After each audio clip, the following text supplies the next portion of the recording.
This is class Earth,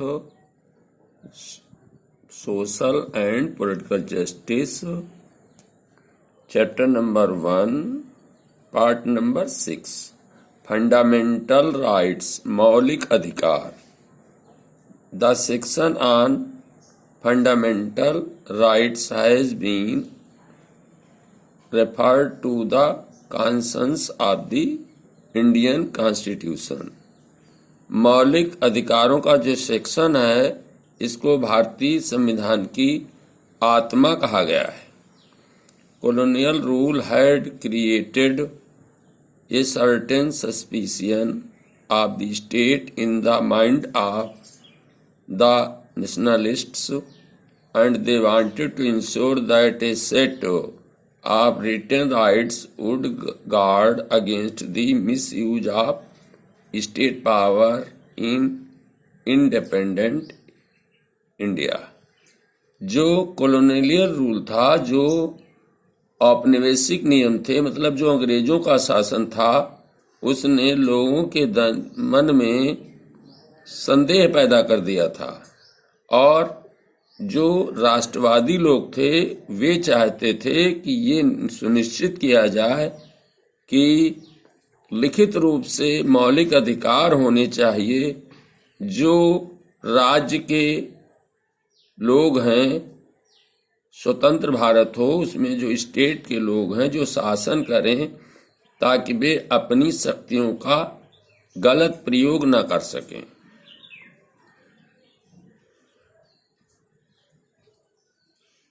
fundamental rights therefore protect citizen against the arbitrary and absolute exercise of powers by the state.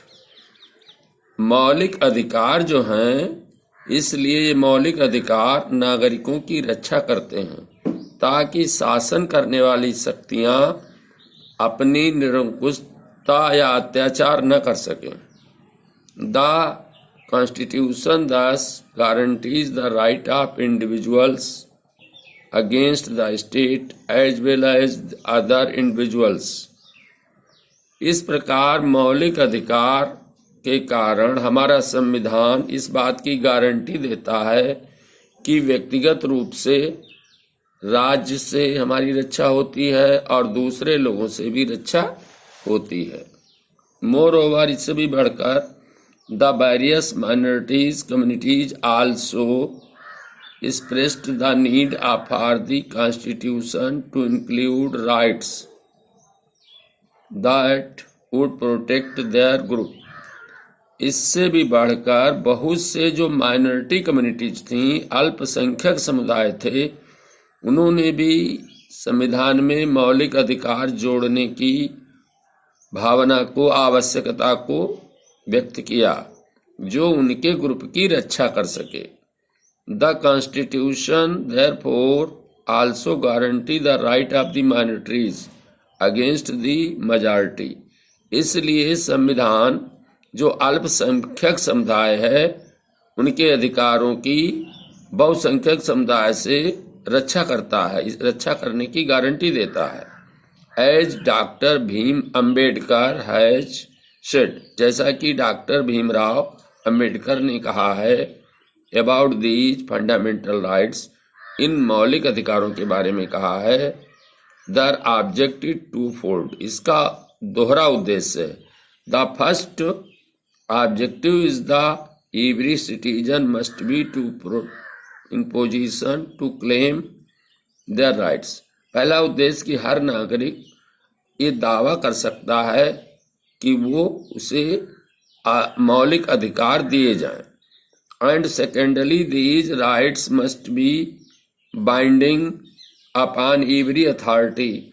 दूसरी बात, ये जो authority है, जो शासन करते हैं, उन पर एक रोक लगाता है.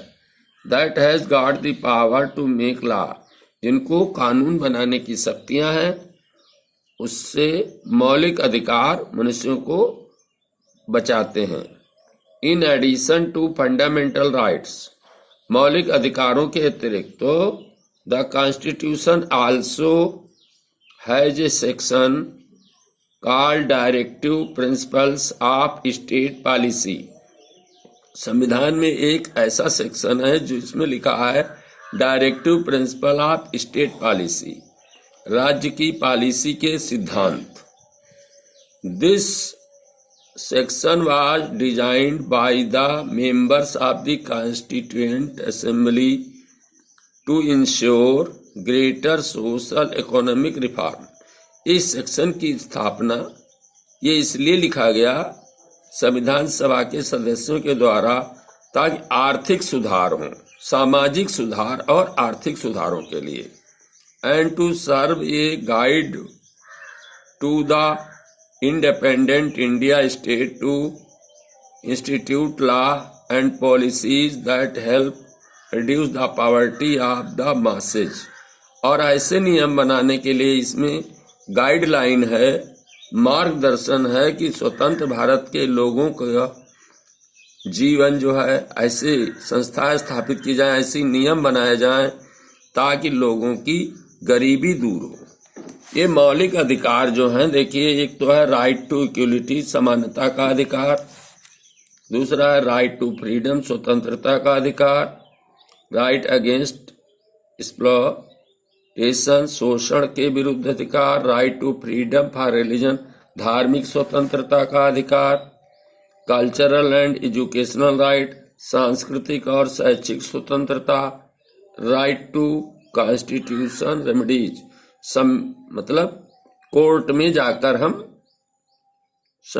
मतलब अपना निर्णय हम कोर्ट जा सकते हैं, और कोई भी अगर हमारे अधिकारों का हनन करता है तो हम कोर्ट में, न्यायालय में जा सकते हैं। उसके बाद सेकुलरिज्म, धर्मनिरपेक्षवाद। A secular state is one, secular राज्य वो राज्य है on which the state does not officially promote any one religion, जिसमें किसी एक धर्म को बढ़ावा नहीं देते हैं, सरकार नहीं बढ़ावा देती है। एज द स्टेट, उसको राज्य का धर्म नहीं मानते हैं, किसी भी धर्म को राजधर्म नहीं माना जाता है। We will read more about this in the following chapter. आगे चैप्टर में, अगले चैप्टर में इसके बारे में हम अधिक पढ़ेंगे। You now understand the ways in which A countries history often determines the kind of constitution that a country adopt for itself। अब तुम समझ गए होगे कि देश के इतिहास, देश का जो इतिहास होता है वो ये निश्चित करता है कि किस प्रकार का संविधान देश के लिए अनुकूल होगा। The constitution plays a crucial role in playing out the ideals. हमारे आदर्शों को लागू करने में संविधान एक बहुत महत्वपूर्ण रोल अदा करता है। We would like all citizens of the country to adhere to, हम चाहते हैं कि भारत के सभी नागरिक इन नियमों का पालन करें, including the representatives that we elect to rule us, और वो भी लोग पालन करें जिनको हम शासन चलाने के लिए चुनते हैं। Just like in the game football, जैसे कि फुटबॉल के गेम में ये चेंज ऑफ कॉन्स्टिट्यूटिव रूल, अगर उसके वैधानिक नियमों को बदल दिया जाए, विल अफेक्ट द गेम, तो उसका प्रभाव पूरे खेल पर पड़ेगा। Indian constitution has been changed over the years to reflect new concern of the polity.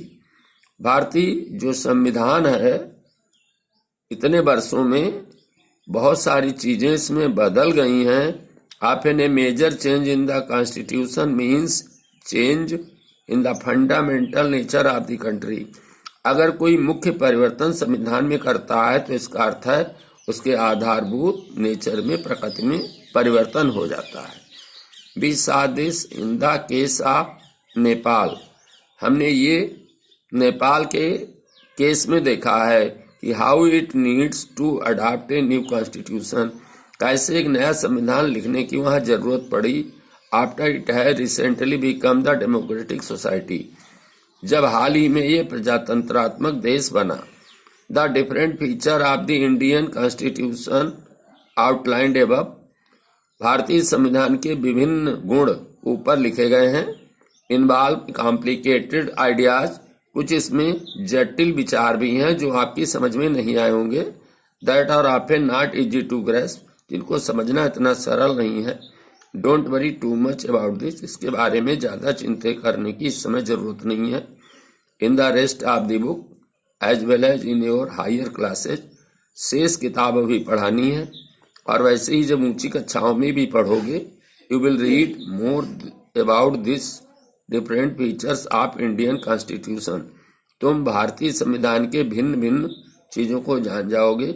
Understand more substantively what they mean, और इसको अधिक समझ जाओगे इसका क्या अर्थ है।